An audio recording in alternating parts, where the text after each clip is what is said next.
Ce 26 février 2025, 10 jeunes filles ont reçu lors d'une cérémonie au conseil départemental de Ziguinchor des kits composés de matériel pour salon de coiffure, de cuisinière, etc. Cet événement marque la fin d'un parcours au cours duquel chaque bénéficiaire a été formé selon ses besoins spécifiques. Le président du conseil départemental de Ziguinchor a souligné l'importance de cette initiative. Cette activité est l'aboutissement de tout un processus qui a débuté de 2022 à nos jours dans le cadre d'un partenariat qui lie l'entente interdépartementale de Ziguinchor et la région Grand Est en France, bien sûr avec l'accompagnement de GESCOT qui vise en réalité à l'appui à l'égalité, à l'autonomisation, mais aussi à la protection sociale des femmes. C'est tout un parcours qui a été exécuté avec un programme qui tournait autour de 13 millions de francs CFA.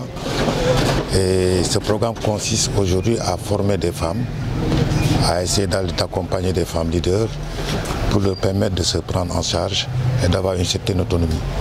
Et aujourd'hui, nous avons procédé à cette remise de kits des 10 bénéficiaires qui, en réalité, comme je l'ai dit tantôt, c'est elles qui ont eu la chance aujourd'hui de pouvoir bénéficier de ces kits, mais aussi ces femmes doivent comprendre que ces kits leur permettront de rendre visible tout ce que nous sommes en train de faire au niveau de ce conseil départemental et qu'elle doit être la vitrine aujourd'hui, le porte-étendard de tout un programme que nous sommes en train d'exécuter dans ce conseil départemental, en rapport bien sûr avec nos partenaires que sont GESCOT et l'entente interdépartementale de Ziguinchor.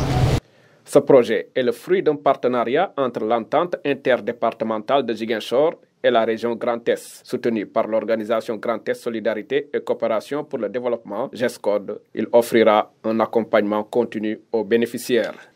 Il y aura un suivi parce qu'aujourd'hui nous venons de leur remettre un matériel. Lorsqu'on remet du matériel à quelqu'un, lorsqu'on accompagne quelqu'un pour son autonomisation, on ne lui donne pas le matériel et on la laisse à elle-même. Il est très important qu'il y ait un suivi derrière pour voir derrière les apprentissages qu'elles ont eu à avoir, derrière ce parcours d'insertion qui a eu à être fait, qu'est-ce qui a été retenu, est-ce qu'elles mettent en pratique tout ce qu'elles ont appris, est-ce que. Donc je pense que nous, que ce soit GESCOT, que ce soit l'entente interdépartementale, parce qu'il faut rappeler que l'entente, dans le cadre de ce projet, a mis en place des élus points focaux. Donc je n'ai pas été la seule à mettre en œuvre ce projet-là. Il y a eu dans chaque département une élue point focal qui est chargée de suivre un peu l'avancée des jeunes filles issues de son département. Donc depuis le début du projet, elles ont fait leur travail de façon impeccable et je pense qu'elles continueront quand même au-delà du projet, à avoir ce suivi-là concernant les jeunes filles qui proviennent de leur département. Les bénéficiaires soulignent que ces kits vont leur faciliter leur travail. Au nom de mes camarades, oui, les bénéficiaires, je tiens à les remercier vraiment. Ces kits-là vont beaucoup nous aider dans nos activités. Parce qu'avant ces kits, nous avions beaucoup de difficultés pour démarrer nos activités.